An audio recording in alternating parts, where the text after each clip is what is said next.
मेरे प्यारे देशवासियों, आप सभी को नमस्कार। कोटि कोटि नमस्कार। और मैं कोटि कोटि नमस्कार इसलिए भी कह रहा हूं कि 100 करोड़ वैक्सीन डोज के बाद आज देश नए उत्साह, नई ऊर्जा से आगे बढ़ रहा है। हमारे वैक्सीन कार्यक्रम की सफलता भारत के सामर्थ्य को दिखाती है, सबके प्रयास के मंत्र की शक्ति को दिखाती है। साथियों, 100 करोड़ वैक्सीन डोज का आंकड़ा बहुत बड़ा जरूर है, लेकिन इससे लाखों छोटी छोटी प्रेरक और गर्व से भर देने वाली अनेक अनुभव, अनेक उदाहरण जुड़े हुए हैं। बहुत सारे लोग पत्र लिखकर मुझसे पूछ रहे हैं कि वैक्सीन की शुरुआत के साथ ही कैसे मुझे यह विश्वास हो गया था कि इस अभियान को इतनी बड़ी सफलता मिलेगी। मुझे ये दृढ़ विश्वास इसलिए था क्योंकि मैं अपने देश के लोगों की क्षमताओं से भली भांति परिचित हूं। मैं जानता था कि हमारे हेल्थ केयर वर्कर्स देशवासियों के टीकाकरण में कोई कोर कसर नहीं छोड़ेंगे। हमारे स्वास्थ्य कर्मियों ने अपने अथक परिश्रम और संकल्प से एक नई मिसाल पेश की। उन्होंने इनोवेशन के साथ अपने दृढ़ निश्चय से मानवता की सेवा का एक नया मानदंड स्थापित किया। उनके बारे में अनगिनत उदाहरण है जो बताते हैं कि कैसे उन्होंने तमाम चुनौतियों को पार करते हुए अधिक से अधिक लोगों को सुरक्षा कवच प्रदान किया। हमने कई बार अखबारों में पढ़ा है, बाहर भी सुना है कि इस काम को करने के लिए हमारे इन लोगों ने कितनी मेहनत की है। एक से बढ़कर एक अनेक प्रेरक उदाहरण हमारे सामने है। मैं आज मन की बात के श्रोताओं को उत्तराखंड के बागेश्वर की एक ऐसी ही एक हेल्थ वर्कर पूनम नौटियाल जी से मिलवाना चाहता हूं।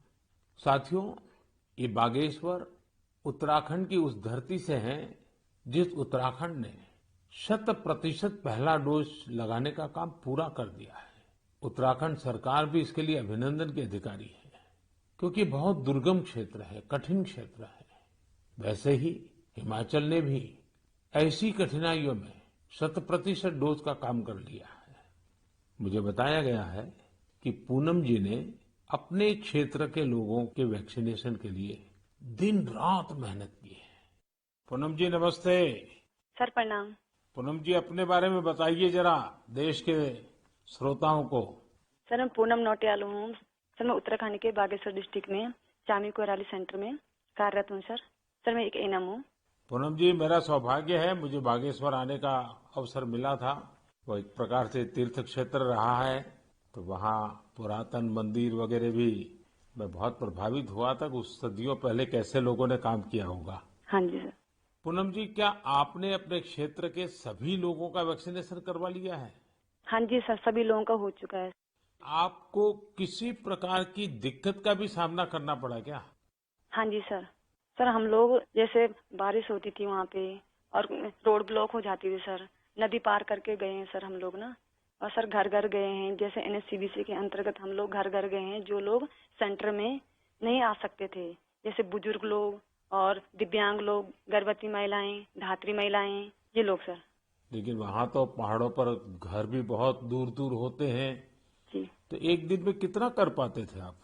सर, किलोमीटर के हिसाब 10 किलोमीटर, कभी 8 किलोमीटर। खैर, ये जो तराई में रहने वाले लोग हैं उनको ये समझ नहीं आएगा कि 8-10 किलोमीटर क्या होता है। मुझे मालूम है पहाड़ के 8-10 किलोमीटर मतलब पूरा दिन चला जाता है। हाँ जी। लेकिन एक दिन में, क्योंकि बड़ा मेहनत का काम है और वैक्सीनेशन का सारा सामान उठा करके जाना, आपके साथ कोई सहायक रहते थे कि नहीं? हाँ जी, टीम मेंबर हम लोग 5 लोग रहते हैं सर ना। हाँ। तो उसमें डॉक्टर हो गए, फिर एएनएम हो गई, फार्मासिस्ट हो गए, आशा हो गई और डाटा एंट्री ऑपरेटर हो गए। अच्छा, वो डाटा एंट्री वहाँ कनेक्टिविटी मिल जाती थी या फिर बागेश्वर आने के बाद करते थे? सर कहीं कहीं मिल जाते, कहीं कहीं बागेश्वर आने के बाद करते थे हम लोग। अच्छा, मुझे बताया गया है पूनम जी कि आपने आउट ऑफ द वे जाकर लोगों का टीका लगवाया। ये क्या कल्पना आई आपके मन में, विचार कैसे आया और कैसे किया आपने? हम लोगों ने पूरी टीम ने संकल्प लिया था कि हम लोग एक भी व्यक्ति छूटना नहीं चाहिए, हमारे देश से कोरोना बीमारी दूर भागनी चाहिए। मैंने और आशा ने मिलकर प्रत्येक व्यक्ति के हम लोगों ने गांव वाइज ड्यू लिस्ट बनाई। फिर उसके हिसाब से जो लोग सेंटर में आए उनको सेंटर में लगाया। फिर हम लोग घर घर गए हैं सर। फिर उसके बाद जो लोग छूटे हुए थे, जो लोग नहीं आ पाते सेंटर में। अच्छा, लोगों को समझाना पड़ता था? हाँ जी, समझाया। हाँ जी। लोगों का उत्साह है अभी भी वैक्सीन लेने का? हाँ जी सर, हाँ जी। अब तो सर लोग समझ गए हैं। फर्स्ट में बहुत दिक्कत हुई हम लोगों को समझाना पड़ता था कि ये जो वैक्सीन है सुरक्षित है और असरदार है। हम लोग भी लगा चुके हैं, तो हम लोग तो ठीक हैं, आपके सामने हैं। और हमारे स्टाफ ने सबने लगा लिया है, तो हम लोग ठीक हैं। कहीं पर वैक्सीन लगने के बाद किसी की शिकायत आई बाद में? नहीं नहीं सर, ऐसा कुछ नहीं हुआ। कुछ नहीं हुआ? जी। सबको संतोष था हाँ जी। कि ठीक हो गया? हाँ जी। चलिए, आपने बहुत बड़ा काम किया है और मैं जानता हूँ ये पूरा क्षेत्र कितना कठिन है। और पैदल चलना, पहाड़ों पे, एक पहाड़ पे जाओ, फिर नीचे उतरो, फिर दूसरे पहाड़ पे जाओ, घर भी दूर दूर, उसके बावजूद भी आपने इतना बढ़िया काम किया है। धन्यवाद सर, मेरे सौभाग्य सर, आपसे बात हुई मेरी। आप जैसे लाखों हेल्थ वर्कर्स ने, उनके परिश्रम की वजह से ही भारत 100 करोड़ वैक्सीन डोज का पड़ाव पार कर सका है। आज मैं सिर्फ आपका ही आभार व्यक्त नहीं कर रहा हूँ, बल्कि हर उस भारतवासी का आभार व्यक्त कर रहा हूँ जिसने सबको वैक्सीन, मुफ्त वैक्सीन अभियान को इतनी ऊंचाई दी, कामयाबी दी। आपको, आपके परिवार को मेरी बहुत बहुत शुभकामनाएं। मेरे प्यारे देशवासियों, आप जानते ही हैं कि अगले रविवार 31 अक्टूबर को सरदार पटेल जी की जन्म जयंती है। मन की बात के हर श्रोता की तरफ से और मेरी तरफ से मैं लौह पुरुष को नमन करता हूं। साथियों, 31 अक्टूबर को हम राष्ट्रीय एकता दिवस के रूप में मनाते हैं। हम सभी का दायित्व है कि हम एकता का संदेश देने वाली किसी न किसी गतिविधि से जरूर जुड़े। आपने देखा होगा, हाल ही में गुजरात पुलिस ने कच्छ के लखपत किले से स्टैच्यू ऑफ यूनिटी तक बाइक रैली निकाली है। त्रिपुरा पुलिस के जवान तो एकता दिवस मनाने के लिए त्रिपुरा से स्टैच्यू ऑफ यूनिटी तक बाइक रैली कर रहे हैं। यानी पूरब से चलकर पश्चिम तक देश को जोड़ रहे हैं। जम्मू कश्मीर पुलिस के जवान भी उरी से पठानकोट तक ऐसी ही बाइक रैली निकालकर देश की एकता का संदेश दे रहे हैं। मैं इन सभी जवानों को सैल्यूट करता हूं। जम्मू कश्मीर के ही कुपवाड़ा जिले की कई बहनों के बारे में भी मुझे पता चला है। ये बहनें कश्मीर में सेना और सरकारी दफ्तरों के लिए तिरंगा सिलने का काम कर रही हैं। ये काम देशभक्ति की भावना से भरा हुआ है। मैं इन बहनों के जज्बे की सराहना करता हूं। आपको भी भारत की एकता के लिए, भारत की श्रेष्ठता के लिए कुछ न कुछ जरूर करना चाहिए। देखिएगा, आपके मन को कितनी संतुष्टि मिलती है। साथियों, सरदार साहब कहते थे कि हम अपने एकजुट उद्यम से ही देश को नई महान ऊंचाइयों तक पहुंचा सकते हैं। अगर हम में एकता नहीं हुई तो हम खुद को नई नई विपदाओं में फंसा देंगे। यानी राष्ट्रीय एकता है तो ऊंचाई है, विकास है। हम सरदार पटेल जी के जीवन से, उनके विचारों से बहुत कुछ सीख सकते हैं। देश के सूचना और प्रसारण मंत्रालय ने भी हाल ही में सरदार साहब पर एक पिक्टोरियल बायोग्राफी भी पब्लिश की है। मैं चाहूंगा कि हमारे सभी युवा साथी इसे जरूर पढ़ें। इससे आपको दिलचस्प अंदाज में सरदार साहब के बारे में जानने का अवसर मिलेगा। प्यारे देशवासियों, जीवन निरंतर प्रगति चाहता है, विकास चाहता है, ऊंचाइयों को पार करना चाहता है। विज्ञान भले ही आगे बढ़ जाए, प्रगति की गति कितनी ही तेज हो जाए, भवन कितने ही भव्य बन जाए, लेकिन फिर भी जीवन अधूरापन अनुभव करता है। लेकिन जब इनमें गीत, संगीत, कला, नाट्य, नृत्य, साहित्य जुड़ जाता है तो इनकी आभा, इनकी जीवंतता अनेक गुना बढ़ जाती है।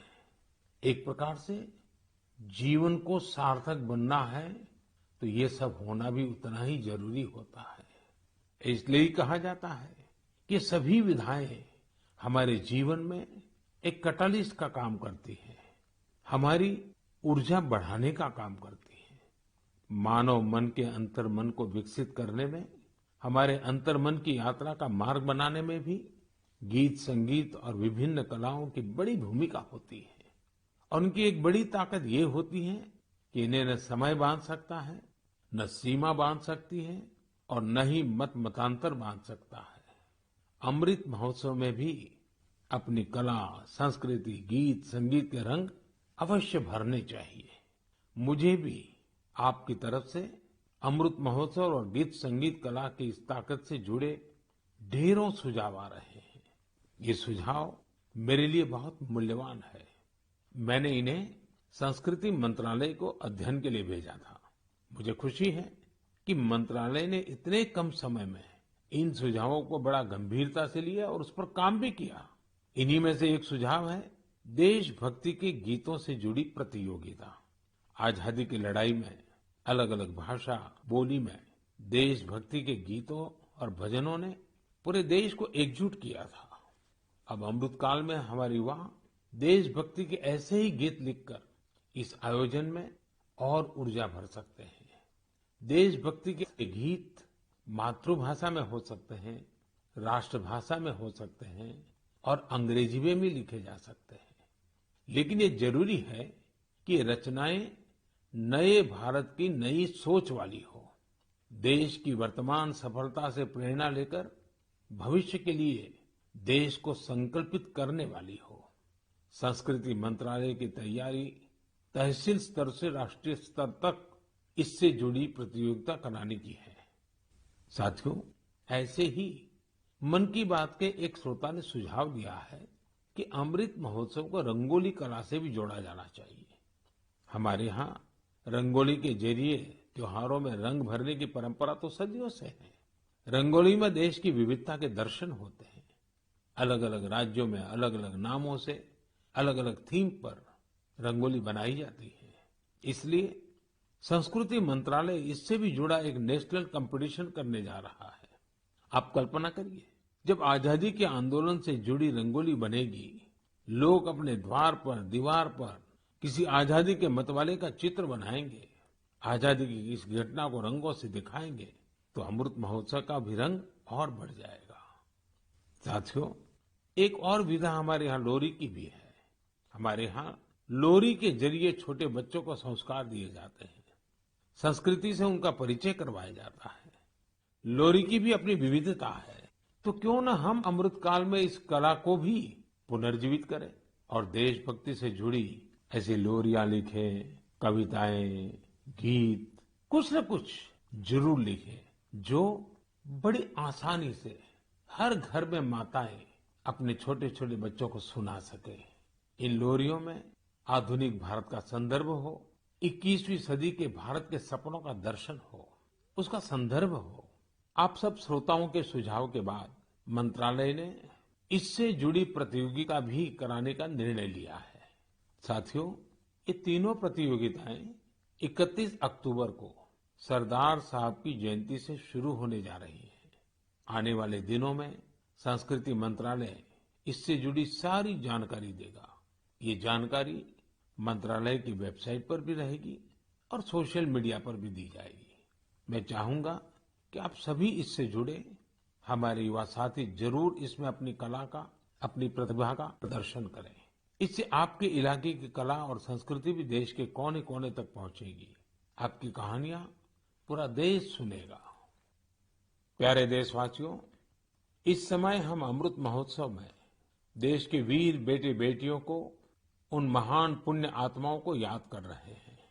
अगले महीने 15 नवंबर को हमारे देश के ऐसे ही महापुरुष, वीर योद्धा भगवान बिरसा मुंडा जी की जन्म जयंती आने वाली है।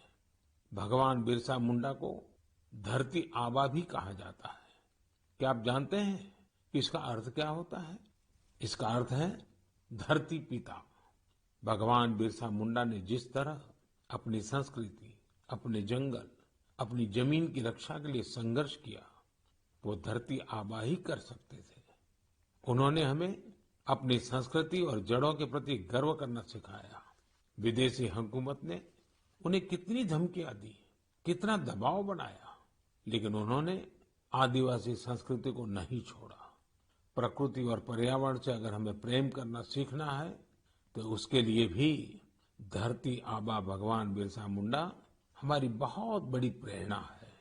उन्होंने विदेशी शासन की हर उस नीति का पुरजोर विरोध किया जो पर्यावरण को नुकसान पहुंचाने वाली थी। गरीबी और मुसीबत से घिरे लोगों की मदद करने में भगवान बिरसा मुंडा हमेशा आगे रहे। उन्होंने सामाजिक बुराइयों को खत्म करने के लिए समाज को जागरूक भी किया। उल गुलान आंदोलन में उनके नेतृत्व को भला कौन भूल सकता है। इस आंदोलन ने अंग्रेजों को झकझोर कर रख दिया था, जिसके बाद अंग्रेजों ने भगवान बिरसा मुंडा पर बहुत बड़ा इनाम रखा था। ब्रिटिश हुकूमत ने उन्हें जेल में डाला। उन्हें इस कदर प्रताड़ित किया गया कि 25 साल से भी कम उम्र में वो हमें छोड़ गए। वो हमें छोड़कर गए, लेकिन केवल शरीर से। जनमानस में तो भगवान बिरसा मुंडा हमेशा हमेशा के लिए रचे बसे हुए हैं। लोगों के लिए उनका जीवन एक प्रेरणा शक्ति बना हुआ है। आज भी उनके साहस और वीरता से भरे लोकगीत और कहानियां भारत के मध्य इलाके में बेहद लोकप्रिय हैं। मैं धरती आबा बिरसा मुंडा को नमन करता हूं और युवाओं से आग्रह करता हूं कि उनके बारे में और पढ़ें। भारत के स्वतंत्रता संग्राम में हमारे आदिवासी समूह के विशिष्ट योगदान के बारे में आप जितना जानेंगे उतनी ही गौरव की अनुभूति होगी। मेरे प्यारे देशवासियों, आज 24 अक्टूबर को यूएन डे यानी संयुक्त राष्ट्र दिवस मनाया जाता है। ये वो दिन है जब संयुक्त राष्ट्र का गठन हुआ था। संयुक्त राष्ट्र की स्थापना के समय से ही भारत इससे जुड़ा रहा है। क्या आप जानते हैं कि भारत ने आजादी से पहले 1945 में ही संयुक्त राष्ट्र के चार्टर पर हस्ताक्षर किए थे। संयुक्त राष्ट्र से जुड़ा एक अनोखा पहलू ये है कि संयुक्त राष्ट्र का प्रभाव और उसकी शक्ति बढ़ाने में भारत की नारी शक्ति ने बड़ी भूमिका निभाई है। 1947-48 में जब यूएन ह्यूमन राइट्स का यूनिवर्सल डिक्लेरेशन तैयार हो रहा था, तो उस डिक्लेरेशन में लिखा जा रहा था all man are created equal. लेकिन भारत के एक डेलीगेट ने इस पर आपत्ति जताई और फिर यूनिवर्सल डिक्लेरेशन में लिखा गया all human beings are created equal. ये बात जेंडर इक्वलिटी की भारत की सदियों पुरानी परंपरा के अनुरूप थी। क्या आप जानते हैं कि श्रीमती हंसा मेहता वो डेलीगेट थी जिनकी वजह से ये संभव हो पाया। उसी दौरान एक अन्य डेलीगेट श्रीमती लक्ष्मी मेनन ने जेंडर इक्वलिटी के मुद्दे पर जोरदार तरीके से अपनी बात रखी थी। यही नहीं, 1953 में श्रीमती विजया लक्ष्मी पंडित यूएन जनरल असेंबली की पहली महिला प्रेसिडेंट भी बनी थी। साथियों, हम उस भूमि के लोग हैं जो ये विश्वास करते हैं, जो ये प्रार्थना करते हैं, ओम द्यौः शांति, अंतरिक्षम शांति, पृथ्वी शांति, आपः शांति, औषधयः शांति, वनस्पतयः शांति, विश्वे देवा शांति, ब्रह्म शांति, सर्वम शांति, शांति एव शांति, सामा शांतिरेधि, ओम शांति शांति शांति। भारत ने सदैव विश्व शांति के लिए काम किया है। हमें इस बात का गर्व है कि भारत 1950 के दशक से लगातार संयुक्त राष्ट्र शांति मिशन का हिस्सा रहा है। गरीबी हटाने, क्लाइमेट चेंज और श्रमिकों से संबंधित मुद्दों के समाधान में भी भारत अग्रणी भूमिका निभा रहा है। इसके अलावा योग और आयुष को लोकप्रिय बनाने के लिए भारत WHO यानी वर्ल्ड हेल्थ ऑर्गेनाइजेशन के साथ मिलकर काम कर रहा है।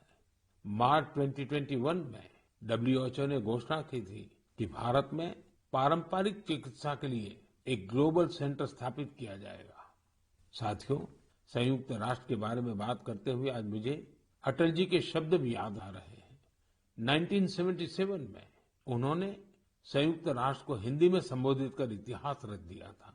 आज मैं मन की बात के श्रोताओं को अटल जी के उस संबोधन का एक अंश सुनाना चाहता हूँ। सुनिए अटल जी की ओजस्वी आवाज। यहाँ मैं राष्ट्रों की सत्ता और महत्ता के बारे में नहीं सोच रहा हूँ। आम आदमी की प्रतिष्ठा और प्रगति मेरे लिए कहीं अधिक महत्व रखती है। अंततः हमारी सफलताएं और असफलताएं केवल एक ही मापदंड से नापी जानी चाहिए कि क्या हम पूरे मानव समाज, वस्तुतः हर नर नारी और बालक के लिए न्याय और गरिमा की आश्वस्ति देने में प्रयत्नशील हैं। साथियों, अटल जी की ये बातें हमें आज भी दिशा दिखाती हैं। इस धरती को एक बेहतर और सुरक्षित प्लेनेट बनाने में भारत का योगदान विश्व भर के लिए बहुत बड़ी प्रेरणा है। मेरे प्यारे देशवासियों, अभी कुछ दिन पहले ही 21 अक्टूबर को हमने पुलिस स्मृति दिवस मनाया है। पुलिस के जिन साथियों ने देश सेवा में अपने प्राण न्योछावर किए हैं, इस दिन हम उन्हें विशेष तौर पर याद करते हैं। मैं आज अपने इन पुलिस कर्मियों के साथ ही उनके परिवारों को भी याद करना चाहूंगा। परिवार के सहयोग और त्याग के बिना पुलिस जैसी कठिन सेवा बहुत मुश्किल है। पुलिस सेवा से जुड़ी एक और बात जो मैं मन की बात के श्रोताओं को बताना चाहता हूँ। पहले धारणा बन गई थी कि सेना और पुलिस जैसी सेवा केवल पुरुषों के लिए ही होती है, लेकिन आज ऐसा नहीं है। Bureau of police research and development के आंकड़े बताते हैं कि पिछले कुछ वर्षों में महिला पुलिसकर्मियों की संख्या डबल हो गई है, दोगुनी हो गई है।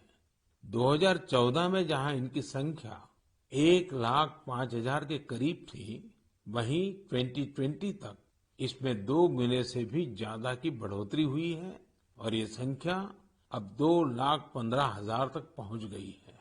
यहां तक कि सेंट्रल आर्म पुलिस फोर्सेस में भी पिछले 7 सालों में महिलाओं की संख्या लगभग दोगुनी हुई है। और मैं केवल संख्या की बात नहीं करता। आज देश की बेटियां कठिन से कठिन ड्यूटी भी पूरी ताकत और हौसले से कर रही हैं। उदाहरण के लिए कई बेटियां अभी सबसे कठिन मानी जाने वाली ट्रेनिंग में से एक स्पेशलाइज्ड जंगल वॉरफेयर कमांडोज की ट्रेनिंग ले रही हैं। ये हमारी कोबरा बटालियन का हिस्सा बनेगी। साथियों, आज हम एयरपोर्ट जाते हैं, मेट्रो स्टेशन जाते हैं या सरकारी दफ्तरों को देखते हैं।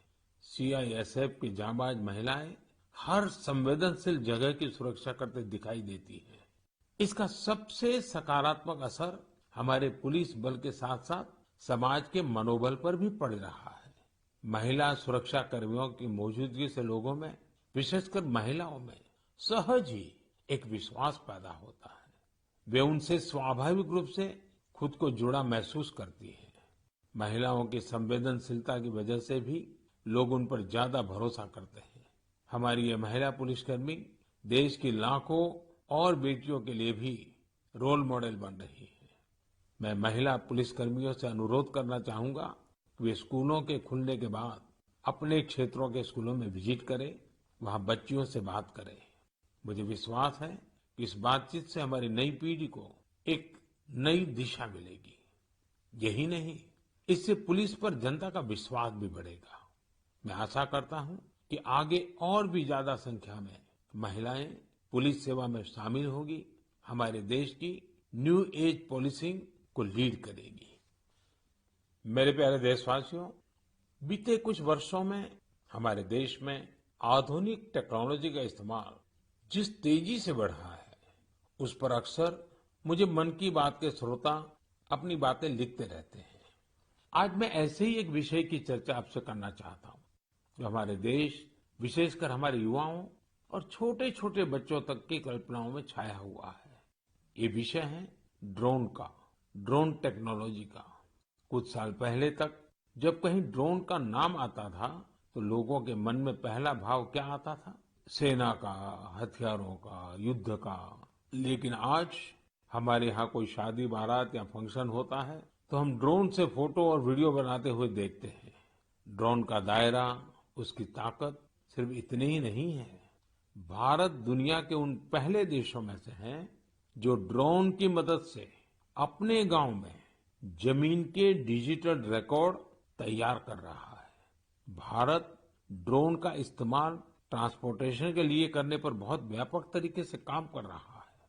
चाहे गांव में खेतीबाड़ी हो या घर पर सामान की डिलीवरी हो, आपातकाल में मदद पहुंचानी हो या कानून व्यवस्था की निगरानी हो, बहुत समय नहीं है जब हम देखेंगे कि ड्रोन हमारी इन सब जरूरतों के लिए तैनात होंगे।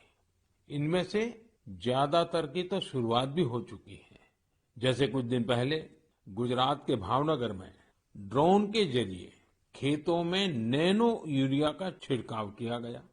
कोविड वैक्सीन अभियान में भी ड्रोन्स अपनी भूमिका निभा रहे हैं। इसकी एक तस्वीर हमें मणिपुर में देखने को मिली थी, जहां एक द्वीप पर ड्रोन से वैक्सीन पहुंचाई गई। तेलंगाना भी ड्रोन से वैक्सीन डिलीवरी के लिए ट्रायल्स कर चुका है। यही नहीं, अब इंफ्रास्ट्रक्चर के कई बड़े प्रोजेक्ट्स की निगरानी के लिए भी ड्रोन का इस्तेमाल हो रहा है। मैंने एक ऐसे यंग स्टूडेंट के बारे में पढ़ा है जिसने अपने ड्रोन की मदद से मछुआरों का जीवन बचाने का काम किया। साथियों, पहले इस सेक्टर में इतने नियम, कानून और प्रतिबंध लगाकर रखे गए थे कि ड्रोन की असली क्षमता का इस्तेमाल भी संभव नहीं था। जिस टेक्नोलॉजी को अवसर के तौर पर देखा जाना चाहिए था, उसे संकट के तौर पर देखा गया। अगर आपको किसी भी काम के लिए ड्रोन उड़ाना है तो लाइसेंस और परमिशन का इतना झंझट होता था कि लोग ड्रोन के नाम से ही तौबा कर लेते थे। हमने तय किया कि इस माइंडसेट को बदला जाए और नए ट्रेंड्स को अपनाया जाए। इसलिए इस साल 25 अगस्त को देश एक नई ड्रोन नीति लेकर आया। ये नीति ड्रोन से जुड़े वर्तमान और भविष्य की संभावनाओं के हिसाब से बनाई गई है। इसमें अब न बहुत सारे फॉर्म्स के चक्कर में पड़ना होगा, न ही पहले जितनी फीस देनी पड़ेगी। मुझे आपको बताते हुए खुशी हो रही है कि नई ड्रोन पॉलिसी आने के बाद कई ड्रोन स्टार्टअप्स में विदेशी और देशी निवेशकों ने निवेश किया है। कई कंपनियां मैन्युफैक्चरिंग यूनिट्स भी लगा रही हैं। आर्मी, नेवी और एयरफोर्स ने भारतीय ड्रोन कंपनियों को 500 करोड़ रुपए से ज्यादा के ऑर्डर भी दिए हैं। और ये तो अभी शुरुआत है। हमें यही नहीं रुकना है। हमें ड्रोन टेक्नोलॉजी में अग्रणी देश बनना है। इसके लिए सरकार हर संभव कदम उठा रही है। मैं देश के युवाओं से भी कहूंगा कि आप ड्रोन पॉलिसी के बाद बने अवसरों का लाभ उठाने के बारे में जरूर सोचें, आगे आएं। मेरे प्यारे देशवासियों, यूपी के मेरठ से मन की बात के एक श्रोता श्रीमती प्रभा शुक्ला ने मुझे स्वच्छता से जुड़ा एक पत्र भेजा है। उन्होंने लिखा है कि भारत में त्योहारों पर हम सभी स्वच्छता को सेलिब्रेट करते हैं। वैसे ही अगर हम स्वच्छता को हर दिन की आदत बना लें तो पूरा देश स्वच्छ हो जाएगा। मुझे प्रभा जी की बात बहुत पसंद आई।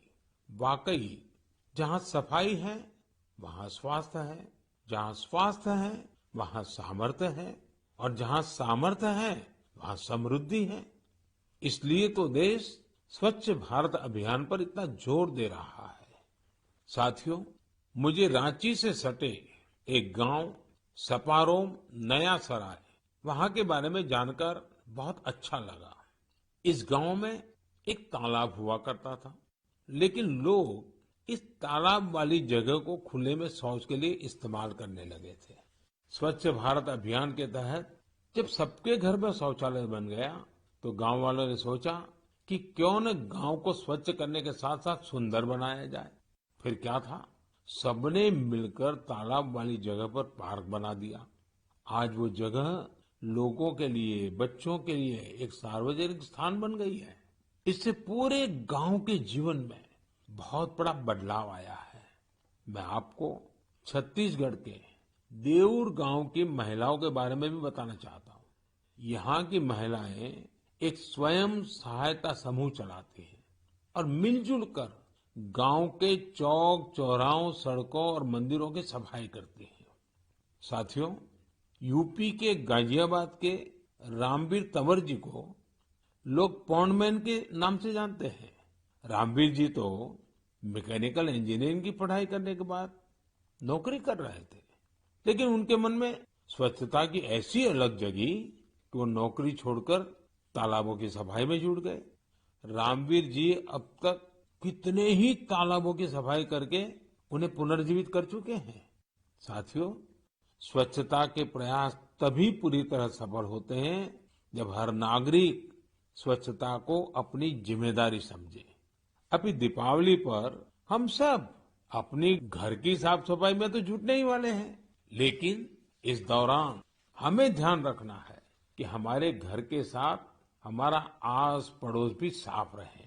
ऐसा नहीं होना चाहिए कि हम अपना घर तो साफ करें, लेकिन हमारे घर की गंदगी हमारे घर के बाहर हमारी सड़कों पर पहुंच जाए।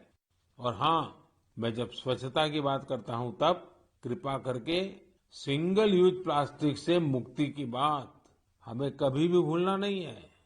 तो आइए हम संकल्प लें कि स्वच्छ भारत अभियान के उत्साह को कम नहीं होने देंगे। हम सब मिलकर अपने देश को पूरी तरह स्वच्छ बनाएंगे और स्वच्छ रखेंगे। मेरे प्यारे देशवासियों, अक्टूबर का पूरा महीना ही त्योहारों के रंगों में रंगा रहा है और अब से कुछ दिन बाद दिवाली तो आ ही रही है। दिवाली, उसके बाद फिर गोवर्धन पूजा, फिर भाई दूज, ये 3 त्योहार तो होंगे ही होंगे।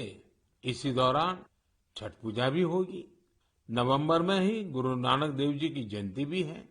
इतने त्योहार एक साथ होते हैं तो उनकी तैयारियां भी काफी पहले से शुरू हो जाती हैं।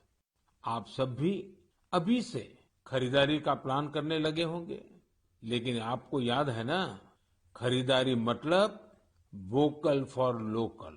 आप लोकल खरीदेंगे तो आपका त्योहार भी रोशन होगा और किसी